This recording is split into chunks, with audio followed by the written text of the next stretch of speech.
Welcome बच्चों, स्वागत है आपका मेरे चैनल में जिसका नाम है न्यूक्लियस और मैं हूं मोनिका शर्मा। और हम लोग पढ़ रहे थे थर्ड चैप्टर हमारा mindful eating a path to the healthy body. बच्चों आज चैप्टर ये खत्म हो जाएगा आपका। लास्ट टॉपिक है आपका मिलेट्स। मिलेट्स क्या होता है? मिलेट्स होते हैं कुछ फसलें, कुछ अनाज जिनमें आता है आपका बाजरा, जिनमें आता है आपका ज्वार, रागी।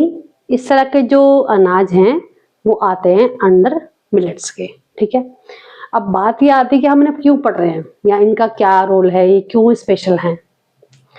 देखो बच्चों, ऐसा पहले लोग इतना नहीं इसमें जागरूक थे, लेकिन अब आज के टाइम में मिलेट्स को लेकर लोग बहुत जागरूक हो गए हैं।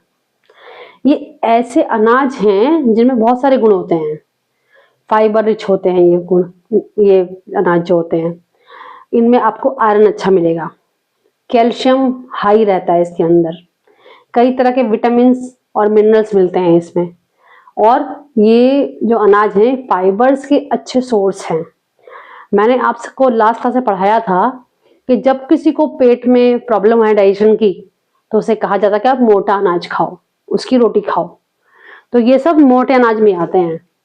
ये हमारा पेट जो है वो साफ रखते हैं और साथ ही साथ कुछ अच्छे हमें न्यूट्रिएंट देते हैं, जैसे आयरन हो गया Fe, कैल्शियम Ca2+।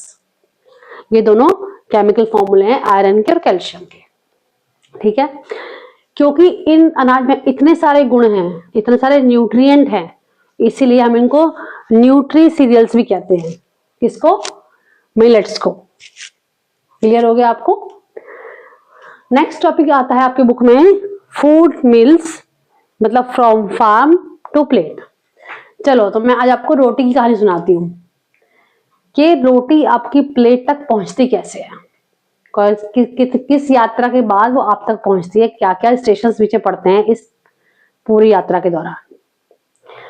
रोटी डायरेक्ट नहीं उगती, आपको पता है, बहुत सारी प्रोसेसिंग होती है। सबसे पहले क्या होता है, एक खेत है, पहले उसमें गेहूं बोया जाएगा।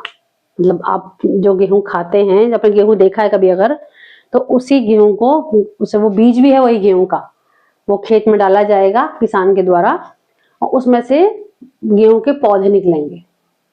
ठीक है, पौधे निकलेंगे, किसान उन्हें पानी देगा, खाद देगा, फिर वो बड़े होंगे तो उसके बाद उन्हें, जब वो बाल बड़ी होती है उनकी, तो उन्हें काटा जाएगा, जिसे आप अपना बोलेंगे हार्वेस्टिंग वगैरह।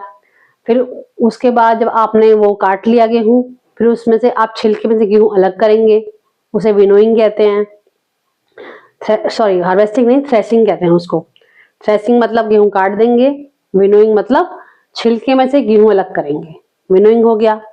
फाइन, ये पूरा प्रोसेस हुआ हार्वेस्टिंग का, कि हमने गेहूं बो के काट दिया, मतलब हार्वेस्ट हो गया।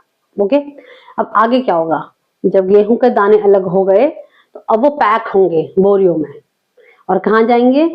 स्टोर्स में जाएंगे, क्योंकि स्टोर से तो लोग खरीदेंगे ना उनको।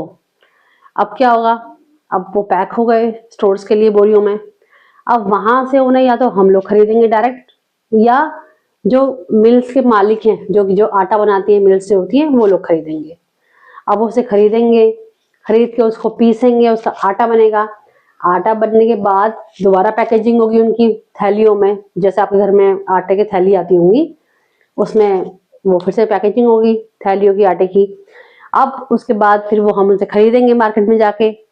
उसके बाद आपकी मम्मा उससे रोटी बनाएगी और वही रोटी फाइनली आपकी प्लेट में जाएगी।